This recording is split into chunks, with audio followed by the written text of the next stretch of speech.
This is Game Kitchen. It's an IDE that I made a while back for Lua and the game programming framework Love. It allows you to place type definitions at the tops of files.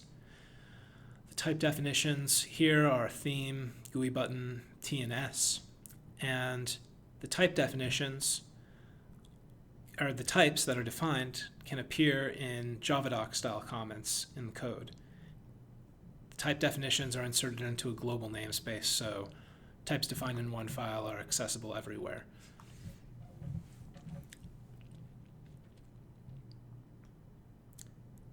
In Lua, Lua often gets used as a data description language. It involves complex nested table-like structures. And they often have schemas, which are basically types that the data definitions are supposed to conform to. So with an optional type system for Lua, we can actually check those schemas. Two type definitions that I've given here, GUI button and theme, are a toy example of a potential type schema for a graphic user interface.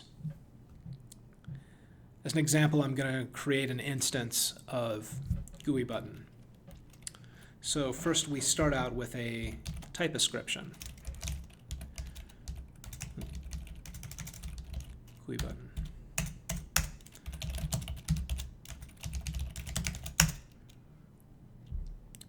Already we can see that this IDE has IntelliSense enabled by its optional type system.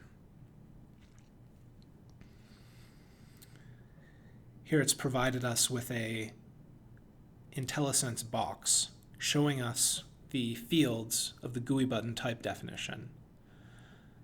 So in general, a programmer creating a data definition doesn't necessarily know all of the fields of that the schema requires the data definition to have, and so having IntelliSense provided can be extremely helpful. This is telling me that I need to provide a theme, X, Y, and onPressed field. So first I'll do theme. Theme in turn is supposed to belong to the theme type, which is also a record, and it has 4 different fields, which are all images.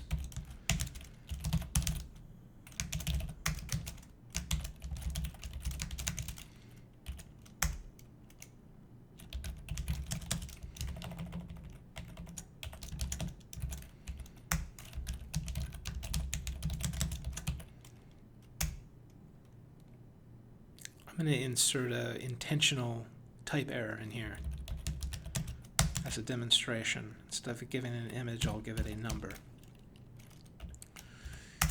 Now I need to fill in the other fields of GUI button. X, Y coordinate, and onPressed, which is a function which takes a single argument of type GUI button. Now, let's just print out the X coordinate of the button. I don't know why. And notice that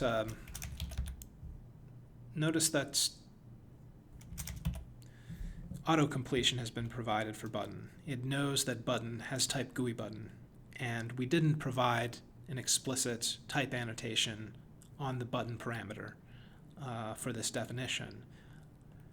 The type checker actually has bidirectional type checking. So the type for button, which is GUI button, originated from the GUI button description on the myButton local variable above. So myButton is ascribed with GUI button, and GUI button has a field called onPressed, which is a function from GUI button. It's a function that takes a GUI button as an argument, and it doesn't return anything. And so, because onPressed takes a GUI button as an argument, it knows that this button variable here has type GUI button. So bidirectional type checking is very useful for implementing callbacks because it gives you helpful IntelliSense. Another nice thing about bidirectional type checking is that it pinpoints the location of an error precisely in a complex data definition.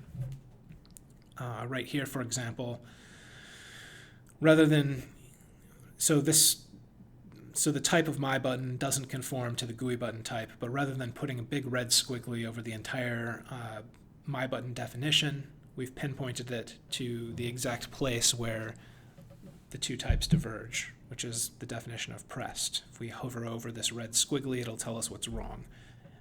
And it's telling us that it expected an image, and we gave it a number. So let's give it an image instead.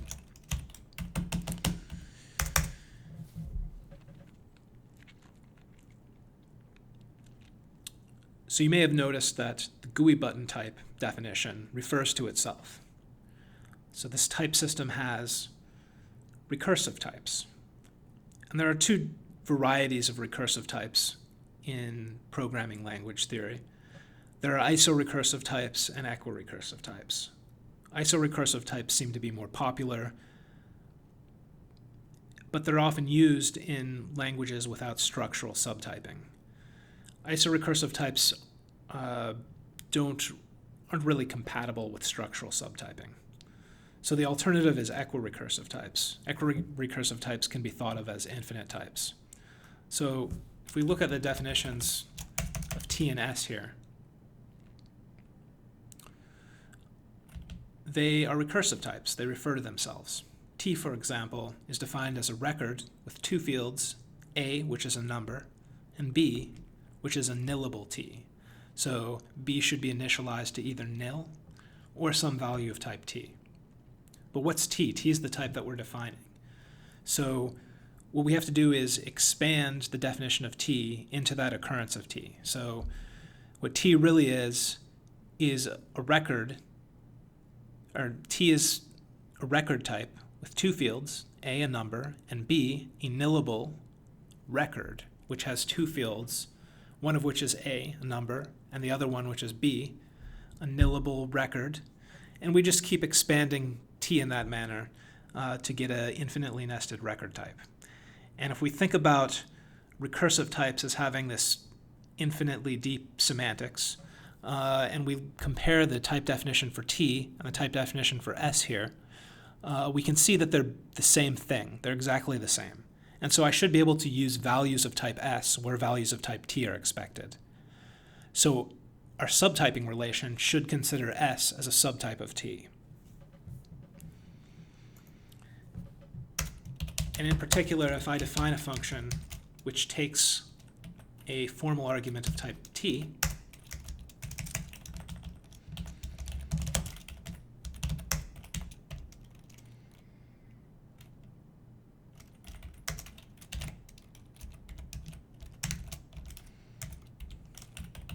I should be able to apply that function to an argument of type S.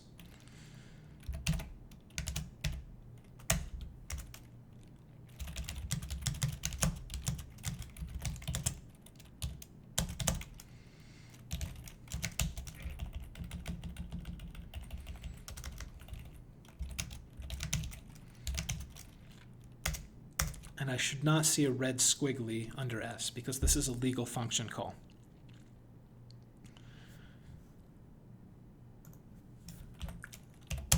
What if I had added a field called C to S? Let's just say that this field is a string. Then I should get a red squiggly.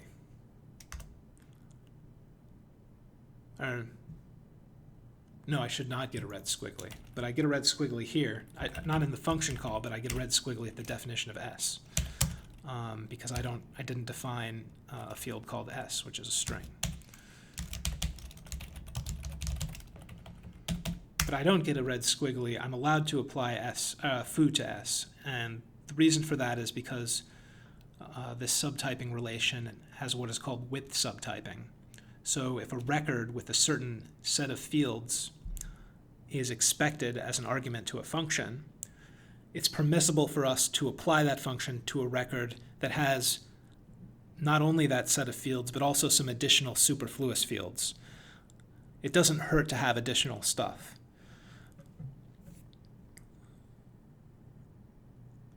If we don't reference it, it ultimately doesn't matter. On the other hand,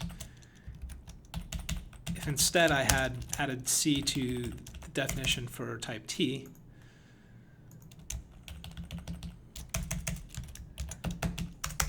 then I would get an error at the application of foo, because foo expects an argument of type T, and values of type T have a field called C, which is a string, and I could try to access that field inside foo.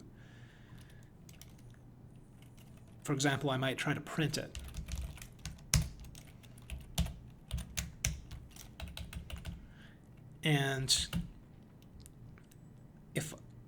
And here we have this variable s, which belongs to type S.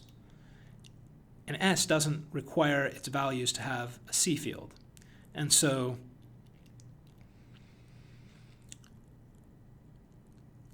if we were to actually run this program, because S doesn't have a C field, we would get a runtime error when we try to index into,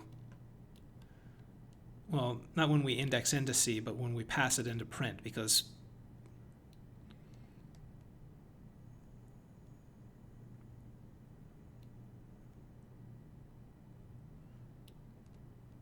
I don't think there would be a runtime error.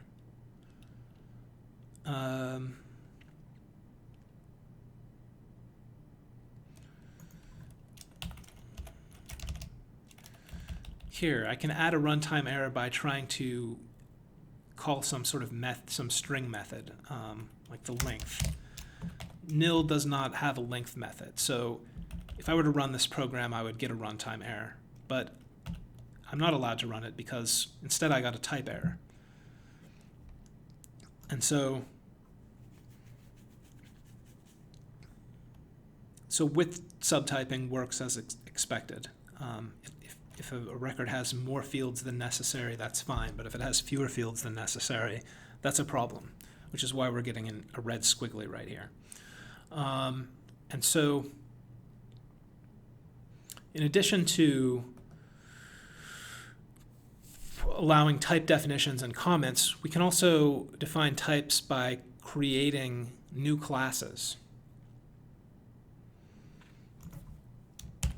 I'm going to create a new class called circle.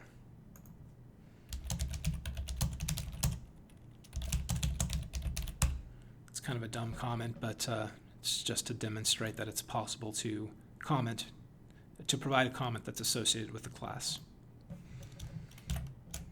Okay, so circle, here's the template for the circle class. We need to give it a constructor, which is called a init. And the circle constructor should take a radius, an x-coordinate, and a y-coordinate. And they're all numbers.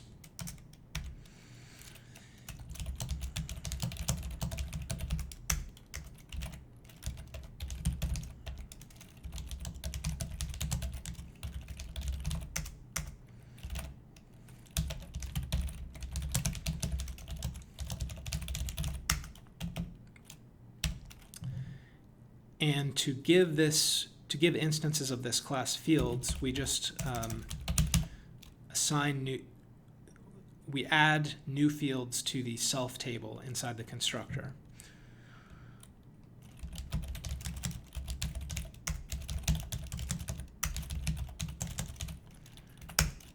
And we can comment these fields if we want to associate some sort of description with them that is visible by IntelliSense.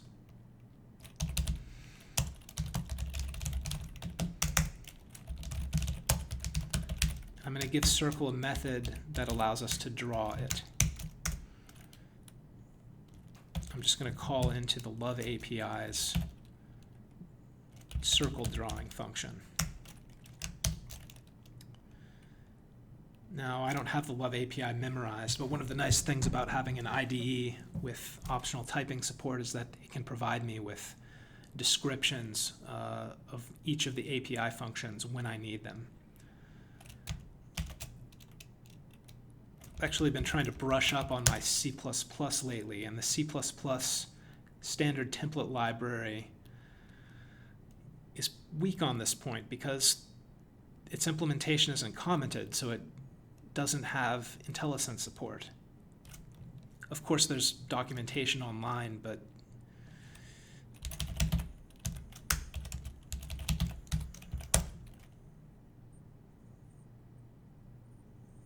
it's kind of, when I'm in a hurry, I don't want to have to dig through documentation, open up a web browser. That's a little distracting, I think.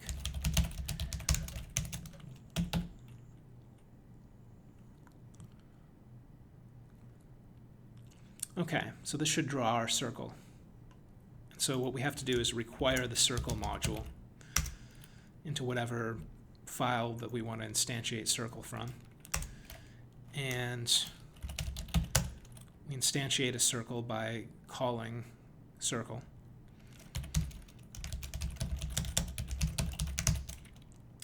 And we get a call tip for it. Let's give it a radius of 40. And let's put it in the center of the screen. So,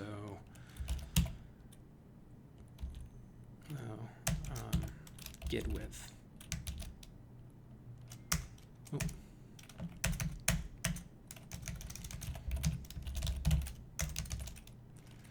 Gets the width of the window.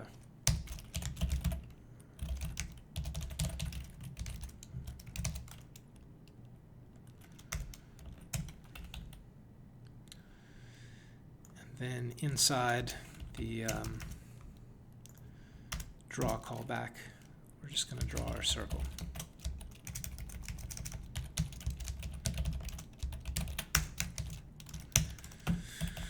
Okay, let's try running the program. Oh, so it drew the circle in the bottom right corner of the screen. I actually was thinking about putting it in the middle of the screen, so let's divide the width and the height by 2. Okay. In addition to having an optional type system, this IDE also has a debugger. So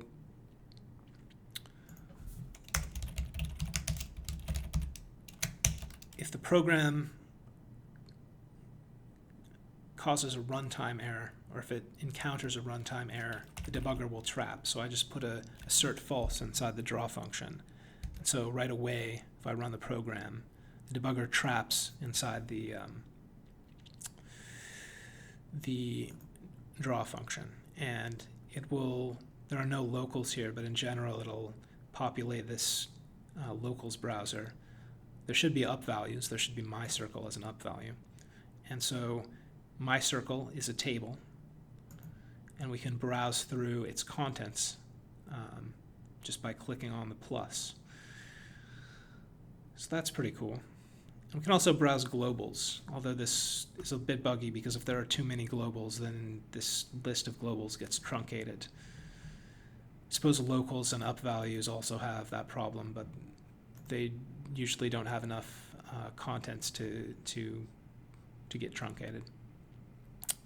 So this debugger breaks on errors, and we can also set breakpoints. So I'm going to set a breakpoint right there. If I run the program,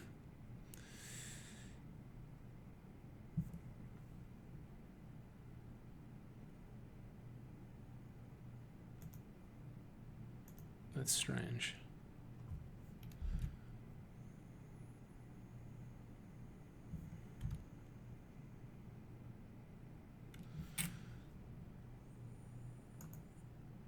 Maybe for function definitions, the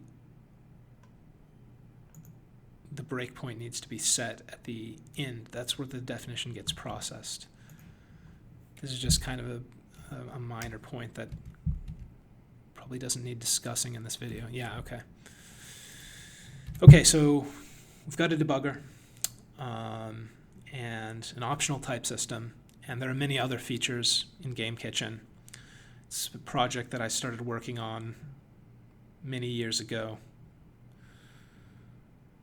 7 years ago, maybe, because I wanted. Well, I was reading the book Types in Programming Languages, and I wanted to exercise the knowledge that I was gaining through that book in a kind of a practical project. So I hope you found this video interesting. If you're curious about this, read the documentation in the wiki on its Bitbucket repository that I've linked to below. The end.